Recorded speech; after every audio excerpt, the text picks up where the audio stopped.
semuanya, di video kali ini kami akan membahas seputar dunia kesehatan dengan dua topik. Sebelum itu, kami akan memperkenalkan diri kami terlebih dahulu. Perkenalkan, nama saya Hilda Gadis Alinsa. Di sini saya akan membawakan materi tentang cara memandikan pasien dan saya Rizka Jamani. Di sini saya akan membawakan sebuah materi tentang pencegahan stunting pada anak. Oke, langsung saja, untuk tidak berlama-lama langsung saja ke video selanjutnya.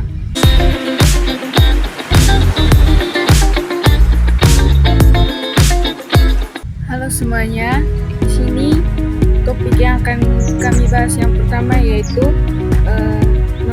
memandikan pasien. Kira-kira tujuan untuk memandikan pasien itu untuk apa? Oke, baik. Tujuan dan manfaat memandikan pasien yaitu memandikan pasien bukan hanya soal kebersihan, tapi juga bermanfaat dan berfungsi menjaga kesehatan kulit, melancarkan peredaran darah, serta memberikan kenyamanan dan rasa segar bagi pasien. Oke, terima kasih. Lalu manfaatnya itu seperti apa bagi pasien? Manfaatnya itu di mana dapat menjaga kesehatan kulit pasien agar terhindar dari segala penyakit dan juga memberikan kenyamanan dan rasa puas bagi pasien. Oke, terima kasih. Kira-kira menurut pengalamanmu selama kamu belajar tentang ilmu kesehatan, terus juga bagaimana cara memandikan pasien di kampus, kira-kira langkahnya seperti apa? Oke, langkah-langkahnya itu yang pertama itu persiapan. Nah, yang pertama itu persiapan alat, yang dimana kita itu harus siapkan air hangat, yang dimana suhunya itu 30 sampai dengan 40 derajat Celcius, dan siapkan juga waslap, sabun, handuk bersih, pakaian ganti, ember, dan peralatan tambahan jika diperlukan. Yang kedua, pastikan ruangan tertutup dan privasi. Yang ketiga, persiapan pasien, di mana kita harus menanyakan kepada pasien apakah tindakannya sudah bisa kita lanjutkan, dan juga pastikan meminta izin kepada pasien, lalu posisikan pasien dengan aman. Yang kedua yaitu pelaksanaan pembersihan dari bagian yang bersih ke yang lebih kotor, yaitu dari wajah dan leher, di mana gunakan air bersih tanpa sabun terlebih dahulu, bersihkan dari tengah ke samping mata, lalu wajah, telinga, dan leher, dan keringkan. Yang kedua, tangan dan lengan, di mana cuci satu persatu tangan atau lengan dan angkat anggota tubuh dengan lembut, bilas dan keringkan. Yang ketiga, dada dan perut. Buka penutup hanya di bagian yang dibersihkan, gosok lembut ke arah jantung, hindari tekanan kuat pada luka atau area sensitif. Yang keempat, punggung dan bokong. Miringkan pasien dengan hati-hati, bersihkan punggung hingga bokong, dan perhatikan lipatan kulit agar tidak lembab. Yang kelima, kaki dan kaki bagian dalam, yaitu bersihkan dari paha hingga jari kaki dan perhatikan sela-sela jari. Lalu yang keenam, area genital, di mana bagian terakhir dengan waslap bersih terpisah. Gunakan gerakan dari depan ke belakang untuk mencegah infeksi. Lalu yang ketiga yaitu penyelesaian, di mana keringkan seluruh tubuh dengan lembut, terutama lipatan kulit, dan pakai pakaian bersih. Rapikan posisi pasien agar nyaman kembali, dan rapikan alat bekas pakai, cuci tangan, dan catat kondisi pasien jika diperlukan.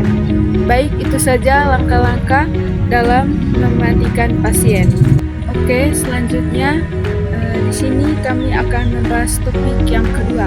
Langsung saja ke video selanjutnya.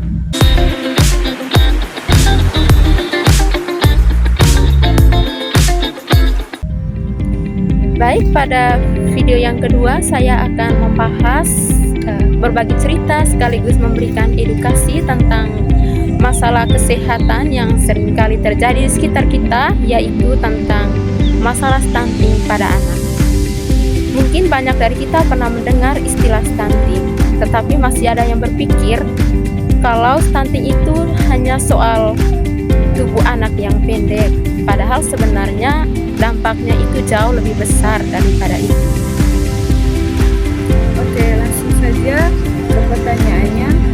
Kira-kira apa itu stunting? Stunting adalah kondisi ketika pertumbuhan anak itu terhambat akibat kekurangan gizi dalam waktu yang lama.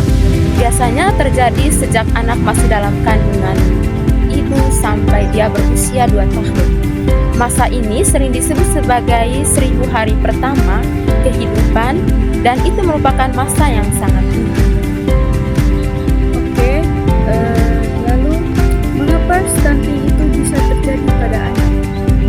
Baik, ada begitu banyak penyebab terjadinya stunting pada anak. Yang pertama itu kurangnya asupan gizi pada ibu hamil. Saat ibu sedang hamil, bayi itu membutuhkan nutrisi yang cukup untuk tumbuh dan berkembang. Jika ibu sering terlambat makan, jarang mengonsumsi makanan yang bergizi, atau tidak rutin memeriksa kehamilan, maka risiko bayi lahir dengan berat badan yang rendah itu akan meningkat. Contohnya, setiap kali ibu makan hanya punya prinsip, ya, intinya saya kenyang. Padahal tubuh itu bukan hanya untuk kenyang, tetapi juga dia membutuhkan protein, vitamin, zat besi, dan juga nutrisi lain. Yang kedua adalah tidak memberikan ASI eksklusif. Kadang ada bayi yang baru beberapa bulan sudah diberi kopi, pisang, atau makanan lain karena mengikuti kebiasaan lama. Padahal sistem pencernaan bayi itu belum siap. ASI sebenarnya sudah cukup memenuhi kebutuhan bayi selama 6 bulan pertama. Dan yang ketiga adalah pola makanan anak yang kurang sehat. Sekarang itu anak-anak itu lebih suka makan makanan yang instan, seperti makan mie, snack, atau minuman kemasan, dan jarang sekali makan makanan yang mengandung banyak protein seperti makan ikan, telur, sayur, maupun susu. Kalau kebiasaan ini terus-menerus berlangsung, maka tubuh anak akan kekurangan nutrisi, dan kekurangan nutrisi yang sebenarnya sangat penting untuk pertumbuhan anak. Oke, baik. Lalu kira-kira bagaimana cara mencegah stunting tersebut? Baik, untuk mencegah terjadinya stunting pada anak, yang pertama itu dimulai dari ibu hamil sendiri.